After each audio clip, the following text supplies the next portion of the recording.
A few weeks ago, I showed you all the apps that I have on my iPad, and I also asked you whether there was any app in particular that you wanted to find out more about.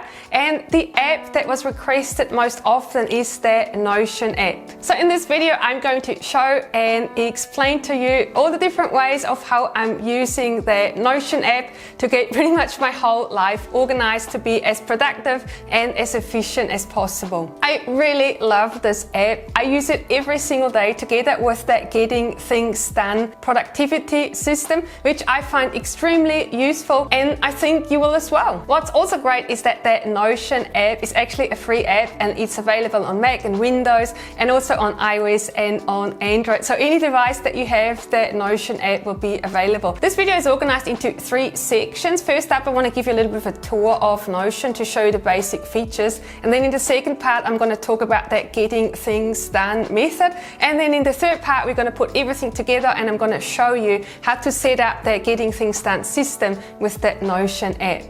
To start with, let me show you what the app looks like and then also some of the basic functionality. So this is like your basic file system, and this is how you can switch between different projects, different trackers and different pages. The pages consist of sub-pages or content blocks. So you can open this up and then there is other pages below a page. And this can be a variety of different blocks, different views, or different options. So now we're going to start by creating a new page so that I can show you how this works. And I actually recommend that you have a look through some of the templates that Notion comes with. This is super powerful. You can see there's different categories of templates you can choose from. And there's really something for everyone to get started super quickly.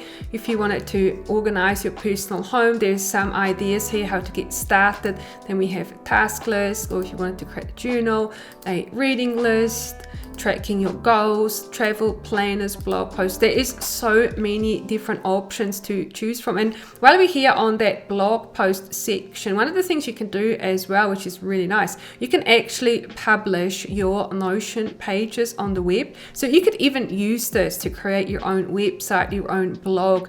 And I think this is just super, super powerful. But then if you don't find anything that you would like to use, then of course you can also start from scratch. So you can also create a new page. You just tap on the plus. And so now you can start all the way from scratch and create a page any way you want. So I'm just going to show you how this works because I want to show you some of the content blocks we have available as well. So you start with a title, and then you can also give it an icon. This is quite cute, so you can choose any icon. You can add a cover to your page as well.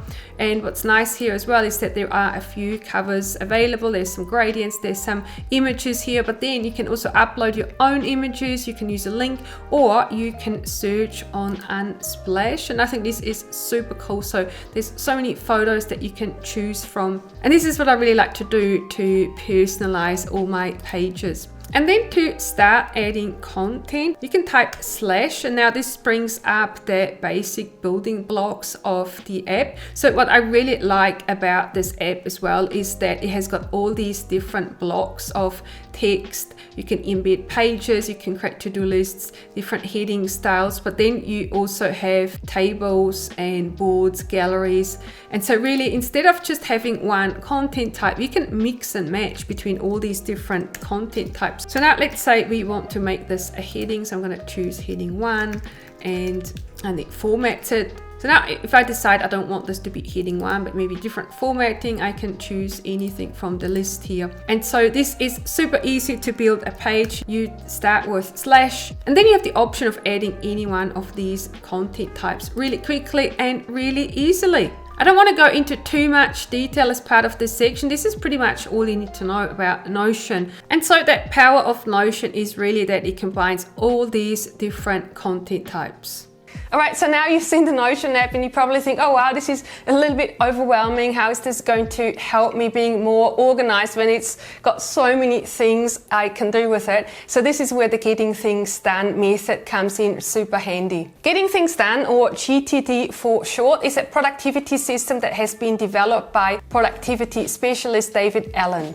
The methodology is based on the fact that the more information you have bouncing around your head, the harder it is to know what needs your attention. And as a result, you think more about which task you should work on than actually doing the task. So when all this information piles up in your head, it leads to stress and overwhelm and uncertainty. And this is what we want to tackle with that GTD system. David Allen observed that we are actually much better at processing information than storing it. So what we're going to do with this system is we have a method of capturing everything that's happening, everything that's normally stored in our head, and we're going to put it in the system, and then we're going to set it up so that it'll resurface the information at the right time when we actually need it. So it's almost like a set and forget system so that you get reminded of the things you need to be reminded of at the right time. When your GTD system is set up correctly, you should know at any given time what you should be working on without having to worry that you might forget something. It's also super useful if you're wearing many different hats in your job and in your life, and if you tend to start many different projects without being able to finish any of them. And so thanks to the power of Notion, it's actually really easy to set that GTD system up. So this is the system that I have already set up for myself, and you can see it is quite comprehensive, and you think, oh wow, this is a lot of work to do this,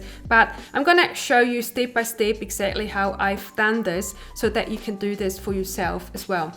So what we're going to start with is with a new page, and this page is going to contain all our tasks. So this is pretty much like an old-fashioned Google spreadsheet where you keep all your tasks. Then we can choose an icon here, and maybe we just choose a check mark. You can see that you can use all the emojis that you want, but you can also upload your own icons if you have them. And then we're going to choose a cover. And of course, we're going to use Unsplash. And so I want to create a purple theme. So I'm just going to search purple here to see what type of images come up. And let's choose this picture. This could be quite nice. It's still a little bit creative, so I quite like this. All right, so now we are going to create a table. And in order to create a table, we're going to type slash and then table. And we're going to create an inline table like this. This is going to be our tasks table. And you can see here, this is almost like a normal table. It's got rows and it's got columns. And so now we can add some more columns here as well. We are going to need a column to mark tasks as done. And then the important thing here is when you create your columns, you want to change their property type. So you can see there's all these different data types, and done is going to be a checkbox. So I'm just going to select checkbox here, and you can see now it's transformed my rows into checkboxes so that we can check our tasks off. And then we are not going to need the tags column. So I'm going to rename this to due date. And I'm going to change the property type to date. So this is going to be a date. And then you can also sort of rearrange these columns here a little bit. And then the next column I'm going to add is called ASAP. So this is for me to mark anything super urgent. And this is also going to be a checkbox. And then we're going to have a duration, which is going to be a number. So this is going to be the duration in minutes. I find it really helpful to estimate how long a task is going to take. It makes it much more likely to do it, especially if I'm procrastinating. If I know that the task is only going to take 5 or 10 minutes, I'm much more likely to just do it straight away. And then we're also going to have a repeating checkbox. And so this is for any task that I have to do on a regular basis. What I do then is I mark it as a repeating task. So that means when I finish the task, then I create a new one. And I know that I need to do that. So I'm just going to add this checkbox here as well. And then we are going to add a context column. And so this is actually really an interesting concept with that getting it done system. So this is going to help you filter tasks on different contexts. So I'm going to make this a multi-select list. And so now what we can do here is we can add some different contexts. For example, there might be tasks that you have to do at home or maybe in the office. But then it's not just location based. It can also be that there's tasks that you can only do on your laptop, or maybe you do them on the iPad or the phone. And I find this really handy because this allows you to filter your tasks. Let's say you only have your phone available, but you want to work on something. You can quickly filter any task that you can do on your phone like this. And then it could also be related to the person that gave you the task or the person that you're doing your task for. So this could be your boss or your partner or yourself. So any person that you might do this task for. Maybe it's something related to relaxation or health. Maybe it's something you can do on the train or in the car. And then another thing I like to do here is organize my tasks by high energy and low energy. And so now this looks all a bit hodgepodge. So now what I like to do here as well is actually color code these different items. So now let's make all that location related tags orange. And then the device related tags, I'm gonna make yellow. And then the person related tags are going to be red. And then you can also drag these into different locations like this. All right, so now this is good. So now we can start adding some tasks here. All right, so now this is already done. And then we are going to create another new page. And it's going to be an empty page as well. And this is for our project. So what we're going to do now is organize the tasks into projects, but we're going to start with a new page. So now we're going to choose an icon. I think this is actually quite a good icon. And we're going to add a cover here as well. So I'm going to search for another purple header here. Maybe I'll use this one. All right, so now we're going to add another table here. It's going to be an inline table as well. And the first column is going to be the project name. You can leave it if you want, but you know, maybe call it project name, it makes sense. And then the second column is going to be the review frequency. So what we want to do here is we want to say how often are we going to review the tasks of a project. And this is the review frequency in days. We're actually going to make this a number field. And then the next column is going to be last reviewed, so that you know when you've last reviewed it. There's going to be a date as well. All right, so now we're just going to add some projects here. So for example, life/admin, you know, all the boring stuff you might have to do. And then we got work. And then here I have iPad lettering. And then maybe you have a bucket list of all the things that you want to do someday, and so you can maybe add them here as well. So now the review frequency for all my sort of life admin tasks is once a week. For work as well, iPad lettering is once a week, and then the bucket list, I'm not going to review this every week, so I'm going to review this every month. And I think this will work really well. So now we're going to have to add some dates here as well. So let's say we've reviewed them today. I'm just going to put today's date in here. So and now comes the magic. So we're going to add another column, and we're going to call this next review date or next review. And this is now going to be a formula, and this is actually super cool about Notion. So yes, you could populate this yourself by adding 7 days to the last review date, but we can actually automate it. And so now we can edit the formula to calculate the next review date based on the last review date and the review frequency. So now what we're going to do here is go date, and then we're going to select the last review date. And then the next column is going to be the review frequency, and it's going to be days. Oh, and now you can see it's calculated the next review date automatically, just like that. So this is super handy. And then another thing you might like to do is add another column. And so now we're going to calculate whether a review is overdue or not. And this is going to be a formula as well. We're going to edit the formula, and this is actually quite simple as well. So all this does is it looks at the next review date and then checks whether the next review date is earlier than today's date. So now what we're going to do is select next review, and then we're going to make that less than now. And this is how we can check whether something is overdue. So now let's see how this works. Now if we're going to change this, let's say we were going to change this to the 2nd of March. You can see now, because the next review date is on the 9th of March, this has now been marked as overdue. And this is another super cool and super handy little feature of Notion. I'm going to change it back to 30th, and now you can see it's not overdue because it's only due on the 6th of April. All right, so now the next thing we need to do is connect our projects to our tasks. And the way we're going to do that is by creating a new column. And we're going to call this linked tasks. And then the property type is going to be relations. So now we are going to select our tasks table from here and create the relation, but you can't see any tasks here yet because now we need to do the same thing on the tasks table and create the project relation. And now you can see how it's already created this related to untitled database connection. So that means now that tasks and that projects are linked. So now we're going to just rename this to projects.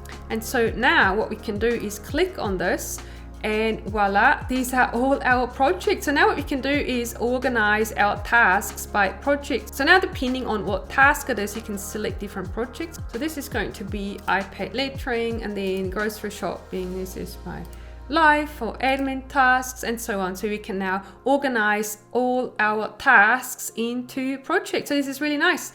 And then of course here we can assign some context, so writing scripts. I usually do that on my iPad, but I can do it on the laptop. And then this is something I can do at home or on the train. And so this is how you can create your task list. But now the whole magic of the GTT system is actually creating that page where we have the inbox and we have the reminders. I'm going to show you how to do this now. So we're going to create another new page, and now this is going to be our dashboard. And we are going to add an icon here. And I've actually used that crystal ball because I thought it was really a fitting icon for this.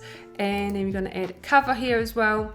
All right, so now we are going to create a heading, and this is going to be our inbox. And then we're going to create a linked database. And this is really the power of Notion and the power of getting things done combined. So now what we're going to do is we're going to link this to our tasks database. And you can see, boom, now all the tasks that we've already added have been added automatically to this list here. So now, of course, we can rearrange those columns a little bit because they might not be fitting. So I want to have the done column here, make it a bit smaller. So you can rearrange this any way you would like to, so that it makes sense to you. So now the idea of the inbox is that you use this as your quick note-taking tool. So any task that you need to do, all you do here is you just add it to this list. And then what you do is you allocate it to projects. So now what we want to do, we actually want to filter this. So we're going to add a filter, and we're going to say that we only want to see projects that don't have a project. So project is empty. So now you can see already that the projects have gone. And so you can also sort this if you wanted to, but for this table, I'm actually just going to leave it like this. And then maybe we want to make this a little bit prettier as well. So now what we can do here is add some color, maybe make this a purple background as well. So now it looks quite pretty. And then another thing I want to do, I actually want to make this part here full width. So you can click on the three dots here at the top and then check that full width checkbox. And so now this looks very nice. All right, so then next up, we are going to create another heading 1, and this is going to be our due now table. And so we're going to do the same thing. We're going to create a linked database, and we're going to select that tasks database again here. And now what we're going to do is we're going to filter this by anything that is due ASAP. So I'm going to check some of these as ASAP, and then we're going to add this filter here. So now we're going to add filter, and ASAP is selected. So this is great. So this is how we can mark things super urgent. And then of course we can give this color as well. So we're going to make this purple background. And then next up, we are going to create a due soon table. So anything that's due within a week is going to get added here. So again, we're going to do create linked database, and we are going to select the tasks database, and we are going to add a filter, and we are going to select that due date is within the next week. So any task that is due within the next week is going to come up here. And we are also going to sort this so that the soonest due date is going to be at the top. So we're going to add a sort, and we're going to do due date ascending. And this is how you're setting up your dashboard. So now what happens is every time you get a new task, you click on new and then you enter your new task. And that's all you have to do. That's it. That's really all you need to do. And this is why having this app on all your devices is so powerful, because you might be out and about where you don't have your computer or your iPad. And so you can have this app on your phone and all you do is adding tasks into your inbox. And you don't even have to think about it. All you do, anything that comes to your mind, you can just log it here. And then when you have a bit of time, you can go through these tasks and then you can categorize them. So then usually what I do is, so I decide when this task is due, and then I also assign it to a project. And then you can see as soon as I assign a task to a project, it disappears from my inbox. And so now renew car registration is going to be a live task, and so on and so forth. And then you can also see how all these tasks starting to disappear. So this is going to create so much more clarity, because you don't have hundreds and hundreds of tasks that you have to deal with anymore. But then you only get to see the things that are due now or due very soon, and you don't have to worry about anything else, because it'll get surfaced again automatically when the time is right for those tasks. So now what you can do here as well, and I'm actually going to show you how I've done this with my own Get Things Done dashboard, just because it's got a little bit more data in it. So you can see how I've got my inbox here. These are the things that I haven't worked on yet, and then all the things that are due now, and then anything that is due within the next week. And then here I've also got a table for my projects to review. So you can see here my live admin project is now due for review. So I would go through all the tasks that I have currently in there. I decide whether I need to reprioritize them. Maybe I've forgotten to tick some of them off. So this is a reminder that I need to do that. And then here I've also got all my iPad lettering tasks. I've got my content calendar. And then here are all my work tasks as well. And so this is how it works. This is how I keep track of all my tasks, and this is how I prevent getting overwhelmed by only having a few things in my vision, so I don't have to have everything in my head. So now you're probably going to ask, so what's the difference between using the Zinnia app or the GoodNotes app and using the Notion app for journaling? And it's actually a really good question, and I've asked myself the same question because I kind of have to keep track of two different apps, but there's a good explanation for this. And so really what it comes down to is being productive, and Notion really helps me with my productivity. It helps me to keep track of all my tasks, whether it is my work, my life, iPad lettering, or any of the projects that I want to keep track of. So it's very productivity and very efficiency focused. But then with Zinnia, that's where my creativity comes in, and iPad lettering is my hobby and I love it so much. And so that's where Zinnia comes in, and that's where Zinnia helps to help me be more creative and just to get my creative juices flowing. And then of course I also very much like it for gratitude journaling because it has all the beautiful stickers, and so that's what I'm using the Zinnia app for. And yes, of course, I will continue using both apps side to side, for each for their individual purposes. I really hope you liked this video. Give me a thumbs up if you did. Subscribe to my channel if you haven't already. And then I would also like to hear from you. Let me know in the comments which productivity apps that you are using. Maybe you're using a slightly different system, so I'm quite curious to hear from you as well, and to find out more about different systems that work for different people. Thank you so much for watching, and I'll see you in my next video.